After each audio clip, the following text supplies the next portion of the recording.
Ranked Arena challenges all, and the players who can consistently perform well are those who rise to the top. We've all been on the receiving end of beatdowns, and we've all dished out our fair share as well. In this series, we look at the games played by pros in Onyx lobbies, and try and break down how they became so influential to help their team win.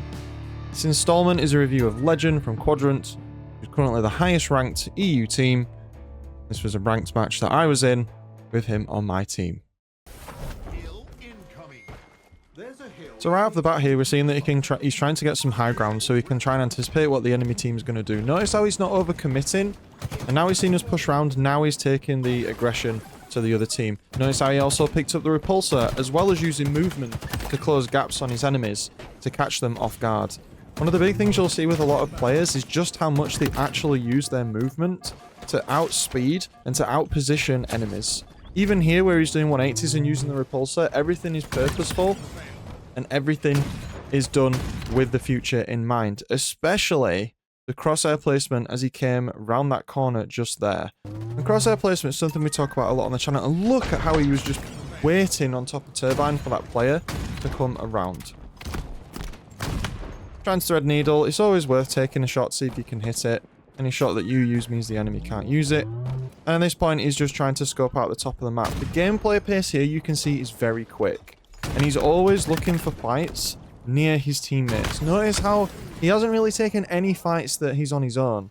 Although there, the position itself, he stopped, he got caught out, and the enemy team came around. The players in this lobby are very capable, and they will catch you out if you stand still for too long. In this sequence, I want you to pay attention to where Legend goes while we've all pushed up mud and taken the hill. Notice how he's flanking round. It'd be pointless to try and fight from mud here, because we'd all be shooting from the same direction.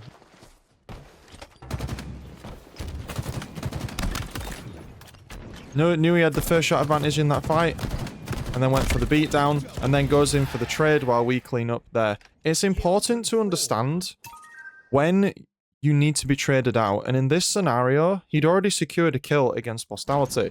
So any further kills would put his team at an advantage, and that's why he went for the melee trade there, guaranteeing the kill to be secured. So now the team can move in, it's a 3v2 at best, and we can set up for the hill.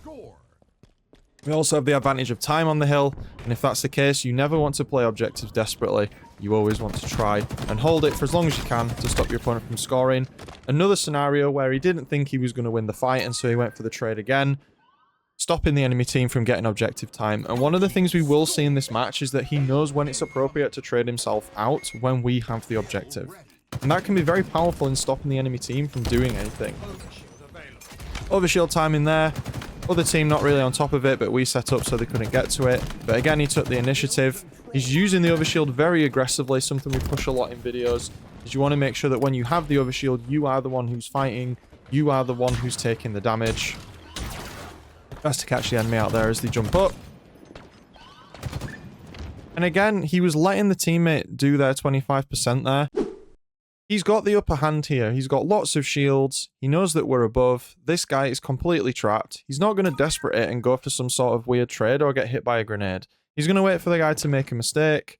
He's peeking around, he's looking. He can see that his teammates arrived. And so he lets his teammates secure the kill, which is fine. 4 people on a team. Don't try and be all those 4 people at the same time. Here he's going for an alternative angle of attack. The enemy is clearly focused on the hill. Clearly focused on our allies that are in there. You can see that we've actually died at this point. So he knows he's at a disadvantage at the objective. With this in mind, he's around the objective, but he's not directly on it. So the enemies that are left are going to be focusing on us. Therefore, he takes an alternative angle, gets some shots down. And for the most part, he actually prevents them from securing the objective for quite a while. And that's the important part here. You want to waste their time as much as you possibly can. And keep the pressure on the other team as well. The pressure he had meant that we could push, which leads to us being able to keep the pressure onto them and eventually, as you can see in the kill feed, score a few frags towards the objective. Now he's secured a flank, knowing that the opponent's pushed the hill. Again, if we go back at this point, he's really far and he's blocking B. And if we're on the objective and he's on B, this means the opponents are going to spawn on Turbine side or potentially in the window area. Remember, Halo Infinite will always spawn you closest to allies or furthest from enemies, whichever is the safest. And in this case, he's forcing spawns onto the turbine side of the map. In which case, he waits for a little while for them to engage, checks behind him before he goes, and then he secures the flank on this player here.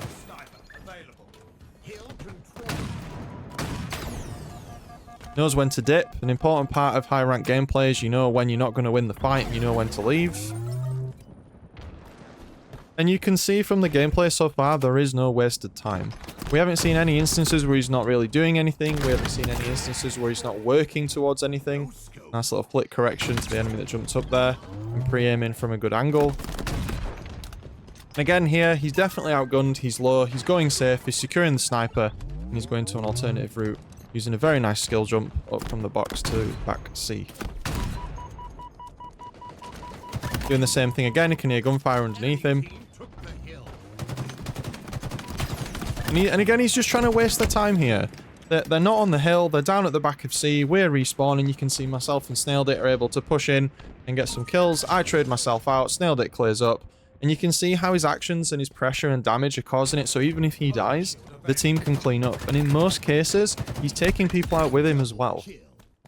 That was a lack of checking corners from the other team there to get the overshield. That was more their mistake than his play. He got a double kill nonetheless.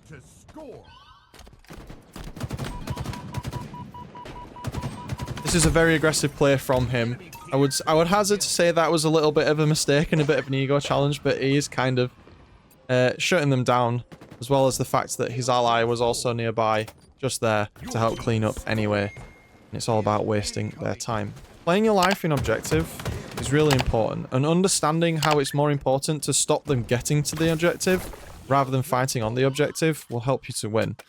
As everybody knows, this is something that Quadrant are really good at, and you can see in this game that if he's not on the objective, he's pushing out and taking map control to waste the enemy's time. And a really common error that you see in Diamond games, especially, is that the players will all cramp up on the hill and they will let the enemy push them, and that is exactly what you don't want to do. You want to take map space, take sight lines, block spawns, and stop the enemies from getting to the hill in the first place so you can stand in it. And he's doing that very effectively. Unfortunate little trade there, he was weak, but he gets the little martyrdom grenade. When you're in doubt and you think you're going to lose a fight, it's always nice. Throw a little grenade down here. You can see just before he dies, he throws the nade and gets it. I will admit, that was probably, he got that because of ping. And we've all thrown a lot of grenades where that's not happened. But nonetheless, if you're going to lose the fight, use a wall to bank a grenade and hopefully you can trade out. He knows because he spawned at back B that the enemies must be on turbine side. Essentially disagree with not picking up the repulse there. But tempo is important based on the kill feeds. He was moving forward to try and secure some more kills. Gets a double kill again, banking the nade off the platform. If you're a platinum player, I highly recommend spending time banking nades off platforms. And he was just trying to get some space and he gets caught out by another player. You have to push forward at times. You are going to die at times. In this case, it was just a case of him going out as the enemy came in.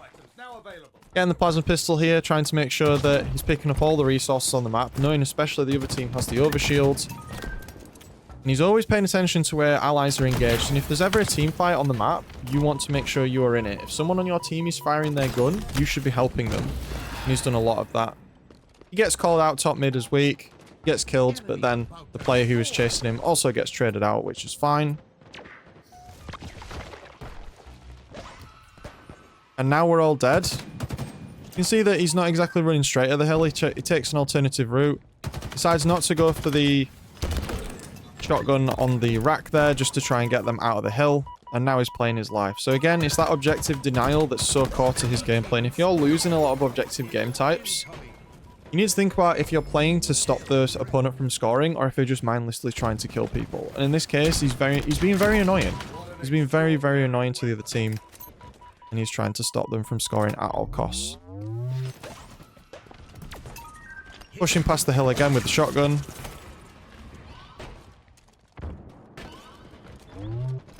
The movement on display is very impressive. One of the things that a lot of high-end players do is they use movement to close gaps and to rotate quicker than what would be expected. And it's allowing him to be in nearly every single fight. Getting nice flanks by using the screen. Gets the 4-shot on that player there. Dips out now that he's low shields. Again, having that discipline to know when he needs to leave. Gets the 4-shot again, and mechanics can't be understated, especially on controller where you have the aim assist and the skill is in the strafe. You need to be making sure that you're able to consistently land 4 shots against opponents, and these are all Onyx players. These are all 1800, 1700 Onyx players, except from me. And he's landing the 4 shots, and he's challenging them, and he's knowing where he needs to run. So this is not a pushover of a game by any means. Trying to get their anchoring player off the tower. This is really important when the hill is in middle. Manages to get the kill on that. He knows that he's at the opposite side of the map, so he needs to get towards us. So he's trying to pick up people who are fighting as he does that. Trying to keep that C side of the map. We keep getting in fights on the other side, so he's not hard committing to the objective. But notice through the game he has been going in the hill when he needs to. He's not ignoring the hill. He has been in there to secure kills. He's been fighting around pillars and that sort of stuff. Nice alternative route with the repulsor if you weren't aware of it. Probably repulsed a little early. Could have waited slightly longer. But the idea was there. And it's a very good flank route if the other team doesn't expect it. But they will hear you, so be ready. He knows we're at C because he spawned at the elbow. Or the enemy's at C. One's gone underneath, so now he's looking. Backing up again because he's low. Trying to get some pressure on the nades. Manages to get the trade out. 1 in a trade puts us in an advantage yet again. And we talked about his willingness to trade his life to secure pressure and the advantage so far. We're spawning at dummies, so this means the enemy's probably at A somewhere, most likely around the elbow, but possibly around screen.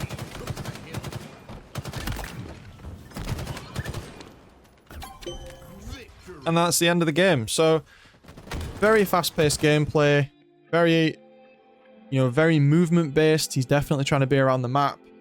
And the key points are these that you need to take away from this gameplay. Number 1, make sure that your movement tech is on point if you want to be at high ranks. High-ranking players can move around the map incredibly fast. And if you're getting caught out in your diamond games, it's potentially because someone in the game is using movement tech and you're not. Number 2, the thing we talk about a lot and a lot of coaches talk about is aim. Look how much he was placing his crosshair through this game. Look where he was aiming. Look how he was moving. It was purposeful. He was using angles that were not necessarily expected. He was always pre-aiming before he went around corners. And he was leading him to get a lot of kills. Next one. Always bear in mind where your allies are fighting and therefore where alternative routes are available. There were many times in this game where he would take an alternative route once a fight has broken out, which allowed him to flank the enemy team and secure kills. And finally, another big point from the gameplay that we've seen from Legend today is he's not afraid to trade his life out once he's secured a kill. Because in games like King of the Hill, it's not necessarily who gets the most kills, it's who gets the most time. And a lot of his kills and deaths were based around preventing the enemy to get to the hill, and he did that by taking space, not allowing the enemy to move towards the hill. If he's there, they have to fight him, and if they have to fight him, he's wasting their time. So when you're playing King of the Hill, setups are nice, but you have to understand when you need to push out to just prevent them from getting there anyway. So that's it for this video review today. Lots of things to consider. Quite a quick one, especially with it being King of the Hill and is not going through on shot call today. But useful nonetheless. If you found this video useful, make sure to give it a like. Make sure to subscribe to the channel to see more pro reviews like this one. We've got plenty more coming on from the likes of SLG, and Wonderboy and Jimbo, and other EU players as well. In the meantime, this has been Vanadam. Plenty more to come. I'll hopefully see you in the next one.